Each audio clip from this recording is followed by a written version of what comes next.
چیز T V میں دیکھتے ہیں، کوئی بھی کہانی دیکھتے ہیں، کوئی بھی چیز دیکھتے ہیں تو آپ بس اس کو دیکھتے رہتے ہیں. ہاں اس کے بعد یہ ہو گیا، یہ فلاں جگہ جا، ہاں لیکن اس کو یہ مار دیا، اس کے بعد یہ ہو گیا. اتنی دیر جتنی دیر آپ بیٹھے تھے آپ کو کتنا روپیہ مل گیا بتائیے؟ کچھ روپیہ ملا؟ اچھا آپ کو ثواب ملا؟ تو کیا ملا بھائی؟ آپ کو ملا کہ آپ کا ٹائم ویسٹ ہو گیا، آپ کا ٹائم ختم ہو گیا. آج کی دنیا میں سب سے بڑی چیز کیا ہے؟ ٹائم. وقت کسی کے پاس نہیں ہے. ایک اچھی سی مثال آپ کو دیتا ہوں. ایک قافلہ جا رہا تھا. قافلہ سمجھتے ہیں؟ پہلے کے زمانے میں لوگ جو ہے نا پیدل چلتے تھے. آج کل تو ٹرین میں چلتے ہیں، ٹھیک ہے، ہوائی جہاز پہ چلتے ہیں، بس پہ چلتے ہیں. پہلے کے زمانے میں لوگ پیدل چلتے تھے، سواری اونٹ میں چلتے تھے، اس طرح سے چلتے. وہ قافلہ جا رہا تھا تو راستے میں ایک اندھیری جگہ، ایک سرنگ آئی. وہاں سے قافلہ جب گزرنے لگا تو جب وہ لوگ چل رہے تھے تو ان کے پیر میں کچھ گڑ رہا، ان کے پیر میں کچھ گڑ رہا تھا. تو کچھ مسلمان تھے، اچھے مسلمان تھے، انہوں نے سوچا کہ بھائی اس کو اٹھا کر کے اگر ہم کہیں اور ڈال دیں گے تو یہ تو اندھیری جگہ ہے، پھر کوئی دوسرا آئے گا اس کے پیر میں گڑے گا تو اس کو اٹھا کے ہم اپنے جھولے میں رکھ لیتے ہیں، باہر نکل کے اس کو پھینک دیتے. تو وہ اٹھا کر کے اپنے جھولے میں رکھتے. ایک اچھے مسلمان تھے کہ بھائی کسی اور کو اس سے تکلیف نہ ہو. ہمارے پیارے آقا حضور صلی اللہ علیہ وسلم فرماتے ہیں کہ اگر راہ میں کوئی تکلیف دینے والی چیز دکھتی ہو، کوئی کانٹا رکھا ہو، کوئی پتھر رکھا ہو، تو اس کو راستے سے ہٹانا ہے نا، کہ اور تھوڑا سا اس کو پھوڑ پھاڑ کے اور برابر پھیلا دینا. کیا کرنا ہے؟ ہٹانا ہے اس کو. تو انہوں نے کیا پورا اٹھا کے جھولے میں اپنے رکھ لیے.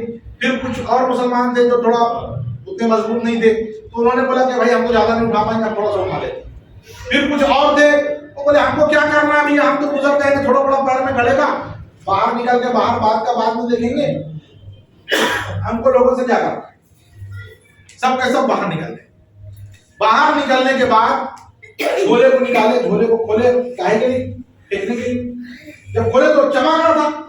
ارے یہ چمک رہا ہے، یہ کیا ہے؟ ارے یہ تو ہیرا ہے، یہ تو ہیرا ہے. تو جس نے زیادہ نیکی کی نیت سے کہ میں خوب سارا اٹھاؤں گا اور خوب سارا پھینک دوں گا تاکہ کسی کو تکلیف نہ ہو، اس کے پاس بہت سارے ہیرے جمع ہو گئے. سبحان اللہ. یہ کہاں سے ہوا؟ نیک نیت سے. کہاں سے ہوا؟ نیک نیت سے. اور اس کے بعد جو لوگ تھے وہ بولے ارے یہ تو اتنا سارا ہیرا ان کو مل گیا، اگر ہم بھی زیادہ رکھ لیتے تو کتنا اچھا ہوتا. پھر اس کے بعد جو اور لوگ تھے وہ جو کچھ نہیں اٹھائے تھے، ارے ہم تو اٹھا ہی نہیں پائے، واپس تو جا نہیں سکتے، اندھیرے میں قافلہ پورا چلے جائے گا، ہمارے ہاتھ تو کچھ نہیں آیا، ہم تو فقیر کے فقیر.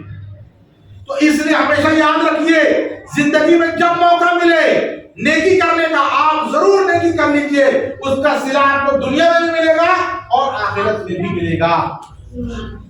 آ رہی بات سمجھ میں؟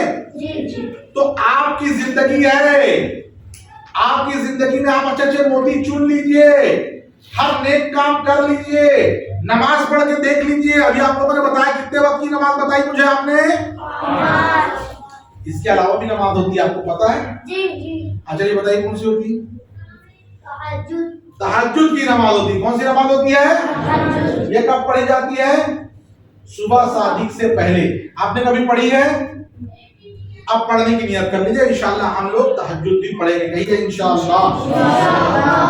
یہ صبح پڑھی جاتی ہے اور ایک ایسی نماز ہے یہ کہ اللہ کے محبوب صلی اللہ علیہ وسلم ارشاد فرماتے ہیں کہ جو تہجد کی نماز ادا کرے گا اللہ تعالیٰ اس کی دعاؤں کو قبول کر لے گا. سبحان اللہ.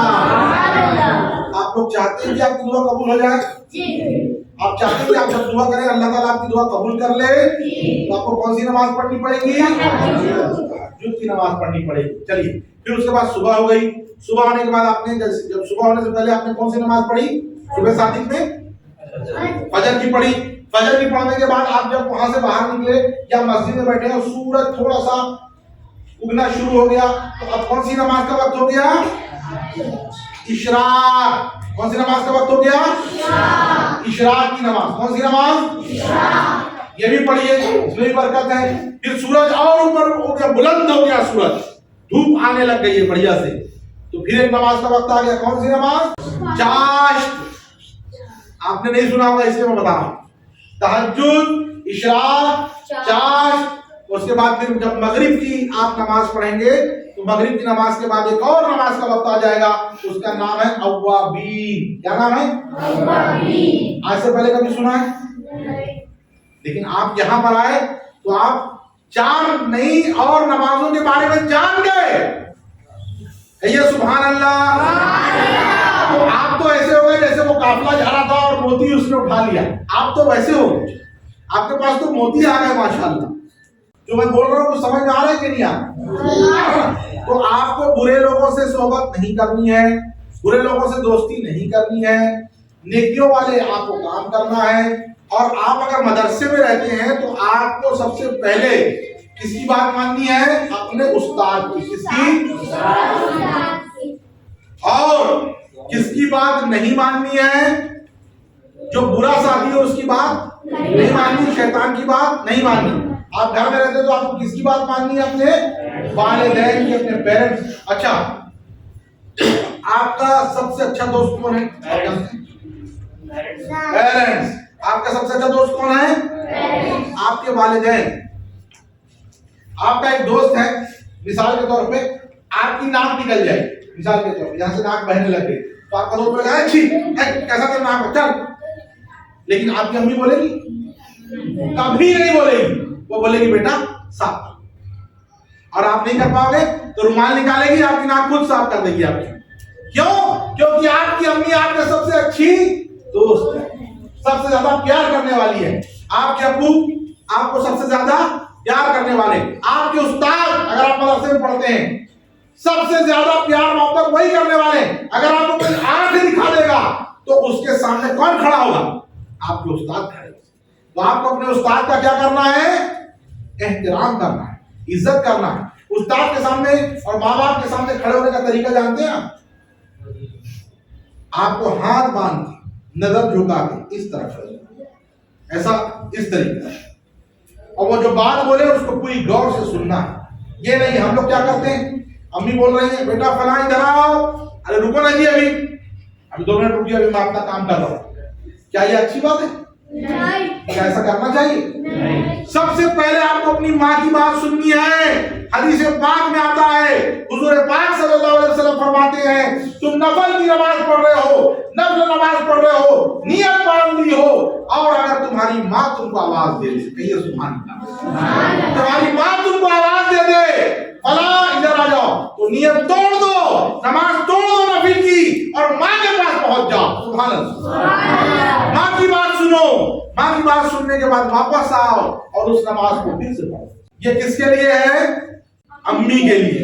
حضور کے لیے کیا ہے کہ حضور صلی اللہ علیہ وسلم اگر کسی کو پکاریں، ہمارے شریعت میں مسئلہ لکھا ہوا ہے، اور وہ نماز پڑھ رہا ہو، کون سی نماز؟ فرض نماز. مثال کے طور پہ 4 رکعت ظہر پڑھ رہے ہو آپ، اور حضور پاک صلی اللہ علیہ وسلم کا زمانہ آپ نے پایا اور آپ کو حضور نے بلایا، تو آپ کیا کریں گے؟ نماز جو پڑھ رہے ہیں آپ، پڑھتے پڑھتے بیچ میں ہی نماز کو آپ کو چھوڑ دیجئے جہاں تک آپ پڑھے ہیں. آپ نے 2 رکعت پڑھی، 2 رکعت پڑھنے کے بعد آپ چلے جائیے حضور کے پاس، اور جانے کے بعد حضور کی بات سن لیجئے. وہ جو کہیں اس کو سن لیجئے، اس پر عمل کر لیجئے، اور واپس جب آپ آئیں گے تو آپ کتنی رکعت پڑھیں گے؟ بچی 2 کو کریں گے، وہیں سے پڑھیں گے. آپ کی نماز ٹوٹی نہیں. کہیے سبحان اللہ. آپ کی نماز ٹوٹی نہیں کیونکہ آپ اللہ کے رسول کے حکم پر گئے ہیں. سبحان اللہ. یہ عقیدہ اہل سنت، یہ ہمارا عقیدہ، یہ مسائل ہے. ٹھیک ہے، تو آپ کو یاد رکھنا ہے کہ آپ کی والدہ آپ سے کتنی محبت کرتی ہیں، آپ کے بھائی لوگ آپ سے کتنے محبت کرتے ہیں.